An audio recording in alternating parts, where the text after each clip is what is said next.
자, 완성차, 뭐, 세간의 요즘 전기차로 가장 핫하게 많이 그 귀추가 주목되고 관심받는 부분이 이제 아이오닉 5라는 제품이죠.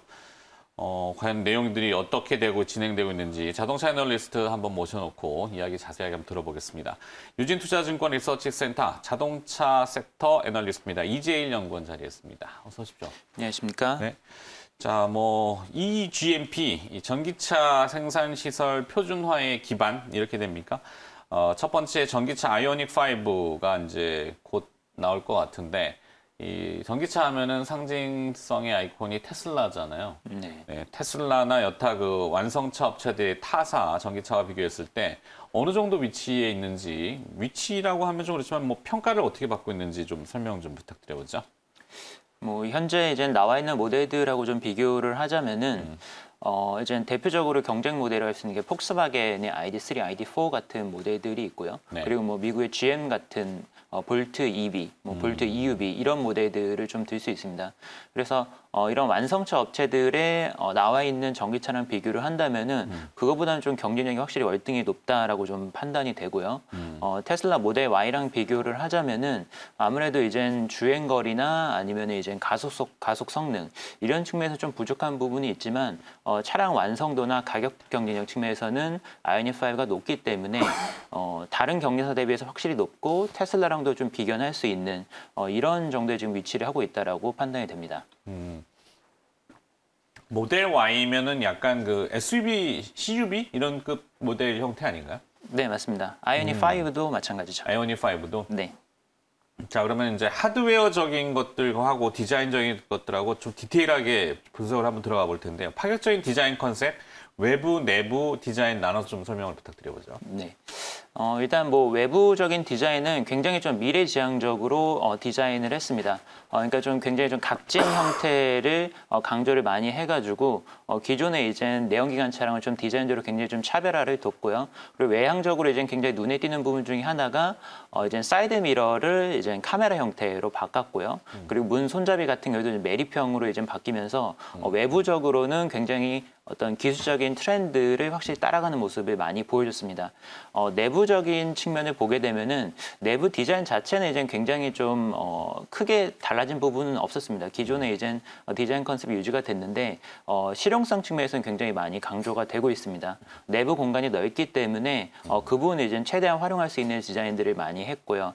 특히 이제 콘솔 박스 같은 경우도 이동식을 통해서 이제 공간을 좀 최대한 활용할 수 있게 좀 바꾼 부분들이 있고 그 외에 여러 가지 편의 사항들을 넣음으로써 기존 차량 대비해서 확실히 좀 달라졌다는 것을 많이 강조를 했습니다. 네. 아무래도 그 이 전기차의 특성은 그 뭐죠? 이렇게 기어 구동이 일반 저기 내연기관하고 다르기 때문에 네. 바닥이 약간 평탄화되어 있잖아요. 지금 화면에 네, 뭐 가끔 그렇죠. 나옵니다만, 네. 뭐 저희 같은 사람은 이제 앉은 키가 클 때 자동차를 타면은 불편한 게 이제 천장에 머리 닿는 거거든요. 네. 그게 좀 공간 효율성이 좀 많이 높은 모양이에요.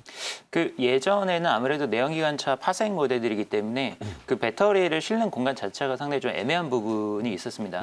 배터리 실는 거 애매했기 때문에 좀 바닥에 넣게 되고 그 부분이 이제는 좀 불쑥 튀어나오는 부분이 좀 있었죠. 그렇죠. 근데 이제는 바닥 자체를 전기차 전용으로 설계를 했기 때문에 굉장히 좀 평평하게 이렇게 좀 깔릴 수 있게 바뀌어서 무게중심도 상당히 낮고 그리고 내부 공간 활용성도 기존 내연기관차 대비해서 훨씬 더 좀 편리하게 바뀐 측면들이 있습니다. 예, 약간 세단형은 아니고 CUV 형태라고 해야 됩니까? 어떻게? CUV, SUV, 뭐 해치백하고도 많이들 닮았다고도 얘기들을 하세요. 그러니까 네. 이게 첫 번째 출시하는 지역이 아무래도 유럽 쪽이고 지금 유럽 쪽 환경 규제가 많이 강화되다 보니까 유럽 소비자들의 취향을 좀 반영을 해서 좀 해치백 타입이 좀 적용이 된 것 같고요. 하지만 이제 전반적으로 외향으로 봤을 때는 뭐 CUV 타입하고 굉장히 좀 유사하다라고 볼 수 있습니다. 아, 그래서 전장 길이가 이제 이 총장이라고 해야 되나요? 휠 베이스, 그러니까 휠과 휠 간의 그 거리, 네. 이게 좀 긴 모양이에요? 네, 굉장히 깁니다. 3m 정도가. 3m? 네, 3m가 돼서 이제 오히려 팰리세이드보다도 이제 휠베이스가 좀 길게 나왔는데요. 이게 이렇게 나올 수 있는 이유가 기존의 이제 내연기관차 같은 경우는 앞에 엔진룸 공간이 있고 거기에 이제 각종 뭐 엔진부터 해서 여러 가지 장치들이 들어가기 때문에 휠베이스를 늘리는 데 좀 한계가 있습니다. 네. 하지만 이제 앞부분이 없죠. 이제 전기차 같은 경우에는 앞부분에 이제 프렁크라고 해가지고 물건 담을 수 있는 공간이 있고 그리고 이제 앞부분을 그대로 활용을 할 수 있는 건데 그거를 이제 휠 베이스를 늘려서 내부 공간으로 치환을 했습니다. 그래서 내부 공간이 동급 모델 대비해서 훨씬 더 큰 사이즈가 나오게 되는 거죠. 네. 우리나라는 이 차를 평가할 때 남성분들 같은 경우는 골프백이 몇 개 실리느냐 이것도 네. 평가를 많이 하시는데 네. 많이 실리겠네요. 트렁크도 굉장히 많이 실립니다. 여유 뒷부분도 여유근이 굉장히 많고 또 2열이 이제 좀 접히게 좀 돼 있기 때문에 초반에 이제 차박이 가능하다라는 걸 가지고 굉장히 많이 어필을 했었죠. 그 정도로 이제 뒷부분이 굉장히 공간 활용성이 좋습니다. 그래서 뭐 골프백도 뭐 당연히 들어가고요. 네. 뭐 그거 외에도 이제 많이 들어갈 수 있게 공간이 좋습니다. 그러네요.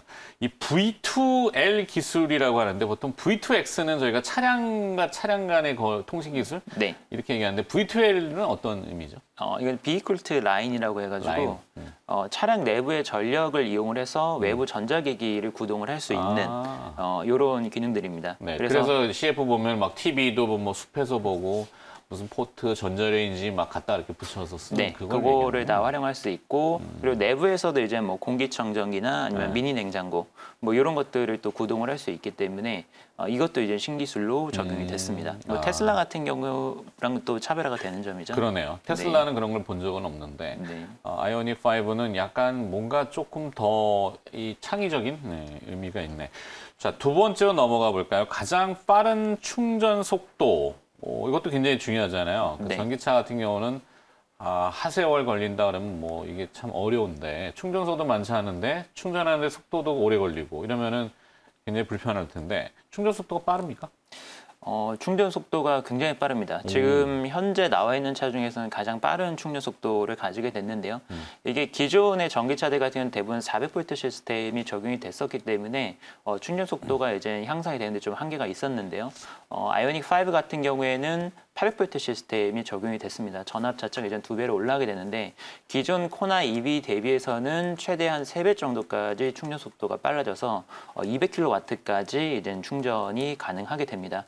테슬라 같은 경우에도 충전 속도가 어떤 경쟁 모델 대비해서는 굉장히 빠른 편인데 150kW 정도로 충전이 되거든요. 그래서 테슬라 대비해서도 최대 속도는 약 30% 정도 더 높은 게 이번 아이오닉 5라고 볼 수 있습니다. 그래서 충전 속도 측면에서는 가장 이제 우월하다 이렇게 볼 수 있습니다. 다만 이제 한 가지 좀 제한점이 있는 거는 결국에는 아무리 차량의 충전 속도가 한계가 높다 하더라도 충전기가 그거를 뒷받침하지 못하면 소용이 없거든요. 네. 근데 현재 보급되어 있는 충전기들의 대부분의 최대 충전 속도가 150kW 정도밖에 안 됩니다.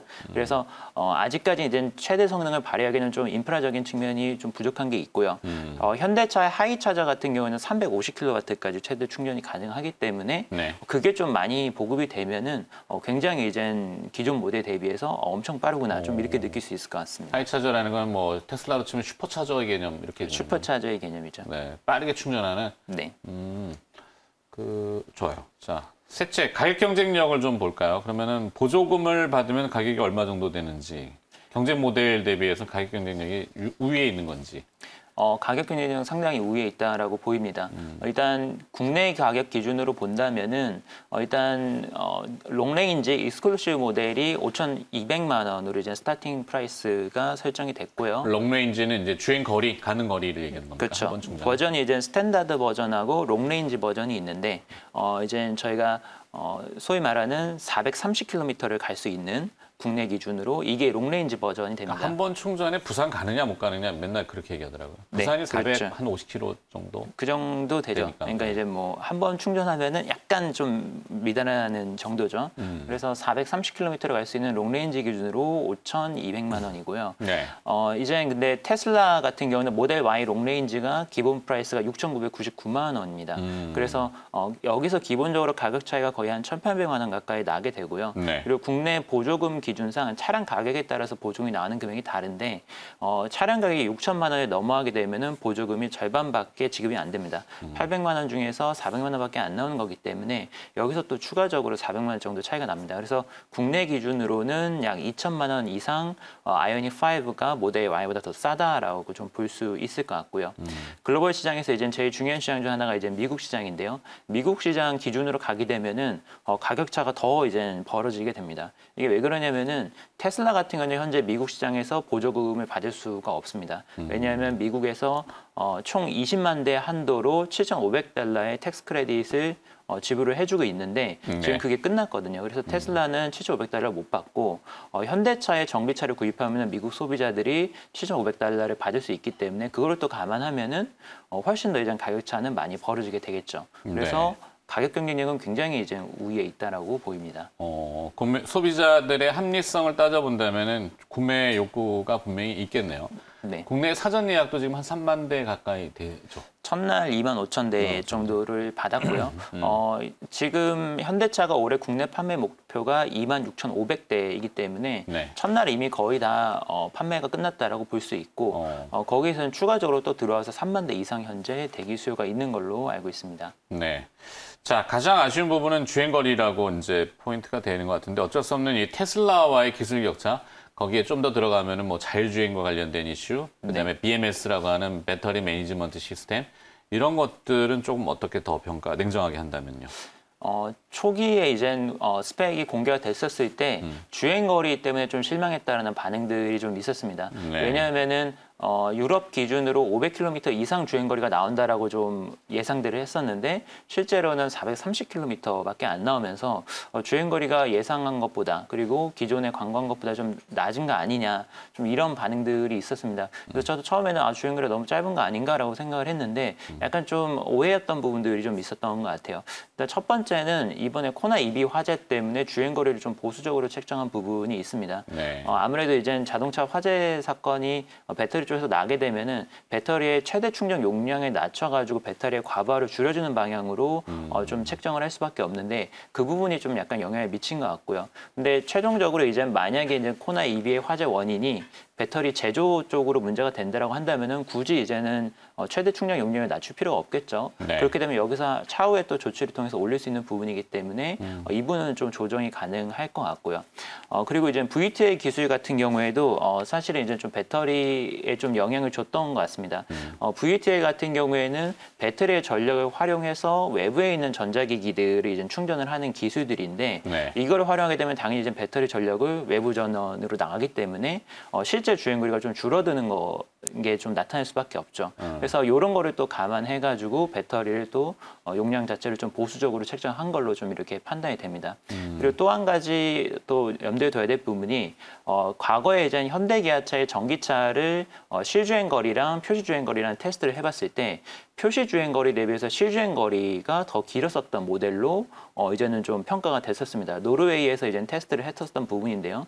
대부분의 전기차들이 실주행거리가 부족한데 오히려 현대차는 실주행거리가 더 길었었던 부분이 있었거든요. 그래서 좀 보수적으로 이젠 어떤 주행거리를 표시하는 것 자체가 이제 현대기아차 기존에도 그렇게 해왔던 부분이기 때문에 실제로 이젠 테스트 드라이브가 이루어지고 하게 되면은 오히려 이젠 테슬라 못지 않다라고 좀 평가를 받을 수 있을 것 같습니다.